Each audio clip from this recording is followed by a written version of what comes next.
Setiap yang bernyawa pasti akan mengalami kematian. Itu berarti seseorang yang semasa hidupnya berada di atas tanah, dan melakukan segala sesuatu untuk hidupnya, kini harus kembali ke dalam perut bumi. Tanah yang dulu kita injak-injak, saat itu menjadi tempat istirahat untuk kita hingga menjelang hari kiamat. Memasuki ruangan yang asing pada hari pertama tentu rasa resah dan gelisah akan senantiasa menghantui diri kita.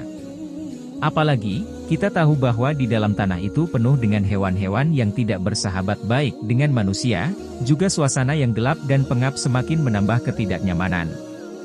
Lalu, seperti apa gambaran hari pertama di alam kubur itu? Di dalam kitab Daqaiq Al-Akbar diceritakan mengenai keadaan mayit di alam kubur pada hari pertama ini. Diriwayatkan dari Abdullah bin Salam, sebelum mayit bertemu dengan Munkar dan Nakir, mayit didatangi oleh malaikat bernama Rauman yang wajahnya bersinar bagaikan matahari. Rauman mendatangi mayit dan duduk lalu berkata, "Tulislah apa yang telah engkau lakukan, baik dan jelek." Mayit berkata, "Dengan apa aku menulis? Mana pena dan tintaku?" Rauman lalu berkata, "Ludahmu adalah tintamu dan jari-jarimu adalah penamu." Mayit berkata, "Pada apa aku menulis, sedangkan aku tidak mempunyai lampiran?" Malaikat kemudian memotong kain kafan dan memberikannya pada mayit. Ia berkata, "Ini lampiranmu, maka tulislah." Maka mayit menulis amalnya yang baik. Ketika sampai pada amalnya yang jelek, ia malu kepada malaikat tersebut.